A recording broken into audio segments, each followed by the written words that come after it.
Hey everybody, it's Joe and we're doing a little something different today. Today I've got this model that somebody on the Discord by the name of Mr. B came in and said, hey, I'm trying to make this wedding topper and I just could not get it to look right and behave properly. And what he wanted to do, I'm just going to take over the UV editing here so I can show you guys. This is what he ultimately did. He took the model as he made it, printed it with lots and lots of shells, and then finished it up with a Dremel tool and some spackle. But he really wanted to be able to make it in model the right way. And so we're going to talk a little bit about that. Now, to begin with, I'm going to go over to the layout tab here so that I can, first of all, take a look at the outliner view and move between objects easily.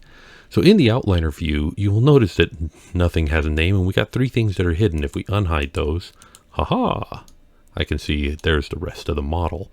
So as delivered, but that's all right. Everything's there. We're good to go. However, I don't like it when things are just kind of named generically: cube, cylinder, sphere. I like, however, that everything is a sphere. I like consistency. Myself, I prefer cubes, but this is all right. So let's go ahead and see if we can't help Mr. B here with this. To begin with, I'm going to just rename everything. So I'm going to call this Lava Man Head. And what's the cylinder here? Oh, cylinder here is the base, so we're just going to call it base.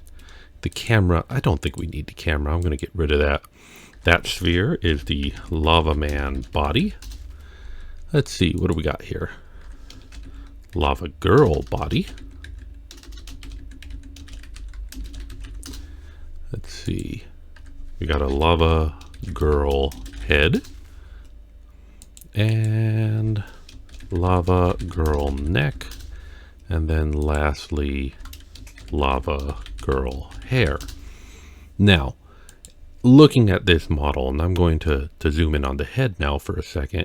If I go into edit mode, you can see that there's a lot of vertices here. So he just kind of like retopologized it very densely and then tried moving things around. And I'm not quite sure how he did this. It looks like some sort of grab and move, or an inflate maybe, with little wrinkles going crazy, but that's all right. We'll be able to fix that in just a second. So that's one thing that we've got going on.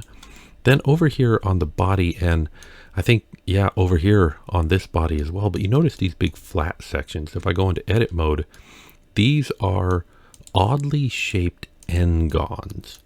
And I'll tell you the truth, I don't know how he did these or why these are here. But again, we'll be able to fix these actually with one trick. So let's go ahead and jump into it. I'm going to start with the body. I'm going to go back to the sculpting tab. Oftentimes I'll just hit control tab, but yeah, we got the sculpting tab here, so let's do it. Now the trick, I've got the body selected, notice. So if I come over here to the outliner view, we can see we got the body selected. And here's the one trick. Up here on the top of the 3D view, there is this check mark for dynamic topology. If I click that right now, it complains, but you hit OK anyway, so it's checked. Notice that all of these faces got retriangulated, but that's just the beginning. Now, I always do the drop down on the dynamic topology and set my detail size smaller, but I also like to have, instead of relative detail, because relative detail means that when you zoom in, it puts more detail, and when you zoom out, it does less detail. That's okay, but I kind of prefer things just to be constant. And then I just do a test draw in constant, and I draw it like this. No, that is no good. That is too big. So let's go back and increase our resolution to 10. That's better. I want to match this right here. So let's see where we got to go. I think we might have to up it to 40. That actually looks like it's about perfect. Looks like it doesn't change a thing. But now, if I draw over this part here that's all kind of dense, notice that it becomes a lot better instead of having vertices way across. And here, I'll show you. If we go to wireframe mode and I turn off X-ray, we can see these. Now when I start drawing across it, notice how it retopologizes it, instead of being big triangles to being a more dense mesh. Retopology allows us to add detail where we want it. And so theoretically, you could just have a cube and you could have part of it be high density and part of it low density, and you could take care of it that way. Let me go back into solid view here so I can see what I'm doing.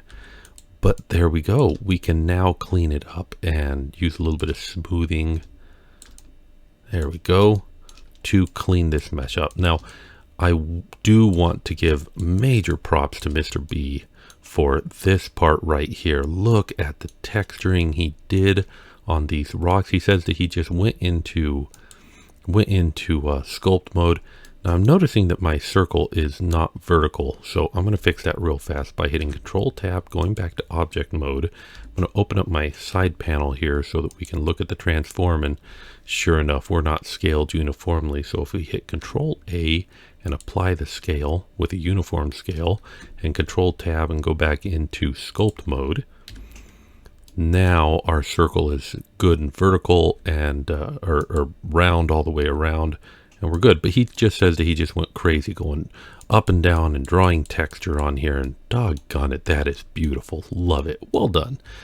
But now with this, since I left and came back, dynamic topology got turned back off. But there we go. Now, one thing to notice about dynamic topology is subdivide collapse means that if there's, if the details are too big, it will subdivide them and make them smaller. But if the details are too small, it will also collapse them. If you don't want that, if you don't want it to undo the work that you've done, then you can change that so that it's just subdivide or just collapse. And usually it's just subdivide that you want. But in this case, I kind of want everything to be a consistent amount of detail. And right now what I'm doing is I'm using two tools. First, I'm using the draw, which increases the amount of detail on there. And then I'm using the smooth. And the smooth, well, does two things. First of all, it changes it so it's smoother and nicer, and we like that. But it also exposes whenever we have weird overlaps. I'm going to take this into local view, and oh boy. Whenever we have strange overlaps, the smooth kind of makes them stand out like that. And so it enables us to find those areas and clean them up. We don't want any of these puckers. If we see a pucker, we redraw over it and re-erase or re-smooth, redraw, re-smooth until we get rid of those puckers. Theoretically, we could go into edit mode and go into wireframe mode and find where they're on the inside. And ooh, boy, yeah, they've got a lot of the inside that needs cleaning up. I'm going to do this the sculpting way instead. So let's go back to sculpt mode and just draw and smooth. There's a lot going on the inside there. Whew. All right, we'll pull those back out until they're smooth and flat, and we don't have those. And we will put those details back in just a little bit. But for right now, and the thing about working, not just in sculpt mode, really in any 3D modeling mode, the trick is work with broad strokes first. And once you get it to the broad strokes, then start working in your details. Oh, there's something ugly going on here. Maybe I do need to go into edit mode to see what's going on here. Okay, probably all I need to do is just recalculate the normals. No, that didn't seem to fix it. So I'm just going to go ahead and I'm going to dissolve faces. And that is not exactly the way we want it, but when I go back out to sculpt mode, now we can smooth it out. There we go. So there we go. That is how we clean up the details that are on there, and there's a lot of this going on. And you might have noticed that on the head, let's switch out to the head, that there is also a lot of this going on. So we're going to have to smooth and turn on dynamic topology as well. Now notice here's where dynamic topology, I'm going to go to wireframe mode and turn off the X-ray. It's actually going to decrease the amount of detail that's on there. It's going to bring the detail down. Now you could re-topologize the whole thing, but right now what I want to do is I want to clean up those puckers as much as possible. And so drawing and smoothing is the trick to doing this. Now this is going to be just a little bit of work getting this done. But once it's done, we'll have a smooth mesh that we can start adding details to. And how do we add details to it? Well, the same thing. In fact, what I might do is take my dynamic topology, increase the divisions, and notice again, my circle is not circular, it's ovalid. So we're going to go back to object mode, and we're going to apply our scale, and then we're going to go back to sculpt mode, and now my circle is circular. That's the way I like it. Oh, turn on dynamic topology again. All right, let's start adding some details. So adding detail is really, you've got a couple of tools. You can use the clay strips. I do like the clay strips a lot of the time for the way that they make these, hard edges. And then what I oftentimes do is I smooth half of the edges away like that. But then I can also use the draw tool to build up areas that I want built up. Want that kind of round like that. But then the real tool, the real trick, the one that, like when you're doing details, you pretty much are going to use this one tool, and it is the crease tool. Now the crease tool starts in negative mode. So when you start drawing with the crease tool, it starts subtracting away space. That is a little bit too strong, so I'm going to bring it down just a little bit. There we go. Now the crease tool starts negative, so you're putting negative creases here, and that makes sense. But then if you want to sharpen up that lip, you hold down Control, and it makes a negative crease or an upwards crease. And by doing this, just creasing things in or creasing things out, you can create a world of details. You can make things look beautiful the way you want them to. The crease tool is really just like the sculptor's secret weapon in Blender. I think it's the one that I use the most whenever I'm adding details and stuff like that. So I may actually go as far as, let's do an inflate on the eyes. Ooh, it does not like that. Come on, there we go. And I'm not looking at the reference images right now. I'm not doing a very good job of that, so I may have to change some things around. I'm going to do a very thin negative cut for the eyes. If I remember, he's got eyes like this. And then, if I'm happy with the way that it is, which I'm not right now, but we're going to pretend like this is what I want. Pull up the crease tool and start doing creases. And look at just the detail that just suddenly starts popping out everywhere. The crease tool, I tell you, this is the secret weapon. I feel like, didn't he have creases on his eyes too? Maybe it was just rock texture.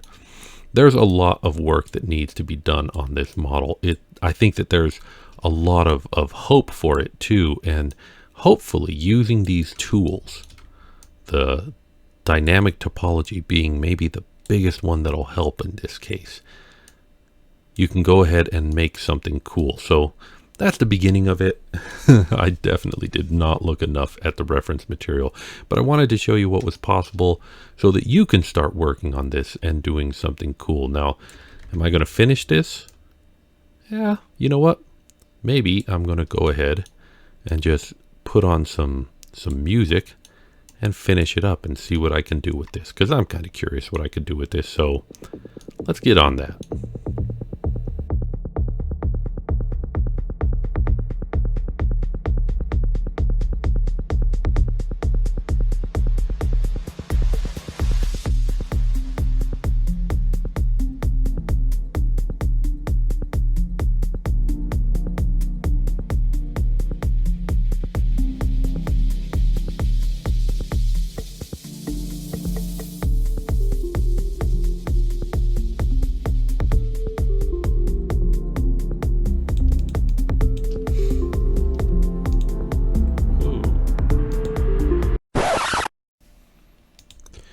And then I had a crash and I lost everything that I had been doing. So let that be a lesson to you, to save often, save early, and don't lose your work whenever you're doing this sort of thing. Well, Back to it. Let's start all over. Here we go.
All right, so let's bring it back. I think so far I've done pretty good. I won't say that it's perfect, but it's not bad, and I gotta say, I don't know. I think it's fine. I think it turned out pretty darn good. So you might have noticed while I was sculpting it that I tried very hard not to destroy the beautiful texturing that Mr. B had already done in here. So I tried to leave that as much as possible, but on the head there really wasn't much choice.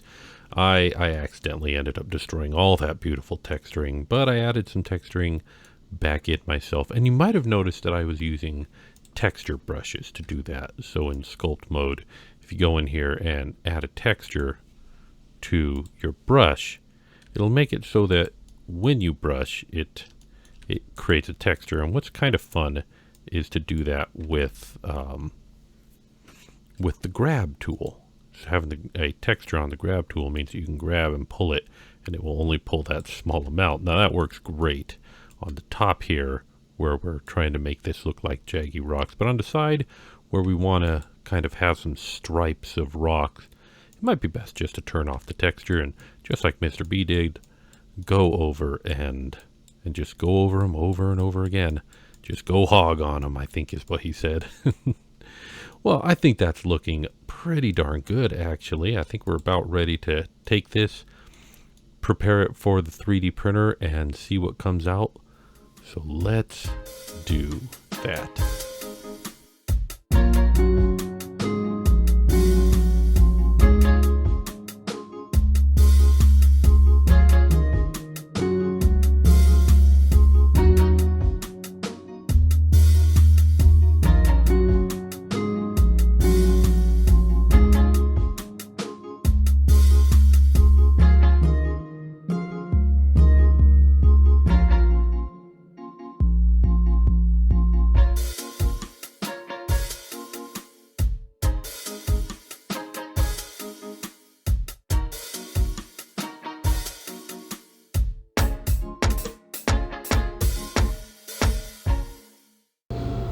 Well, there we go. And how do you think I did?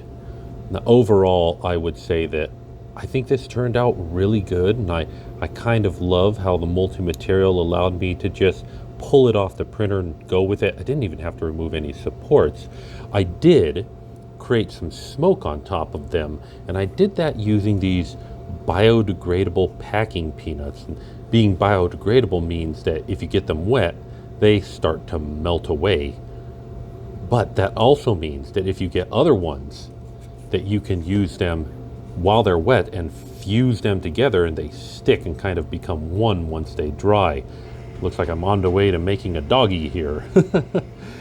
So yeah, these are a lot of fun. That's what enabled me to make the smoke. Now I'm not sure that I would say that this version is better than the version that Mr. B did. I think finishing it by hand and with paints was a perfectly valid and I think perfectly beautiful way to finish it. I will say that my heart smoke is a little bit lopsided, and I may have to work on it a little bit, but you know, that's kind of what love is. It isn't always symmetrical, and we always have to work on it a little bit, I guess. But there we go. I think this turned out really good, and I want to thank Mr. B for asking for my help on this one on my Discord.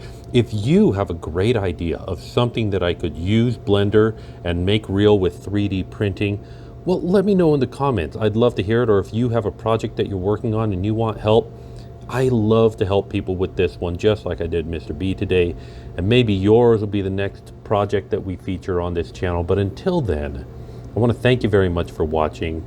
And I want to remind you that you are a child of God. You're special, and so you should take care of yourself and other people if you can too. I'll see you next time. Okay, it is. Yeah, theoretically, you could eat these things. They're just cornstarch, right? I wonder...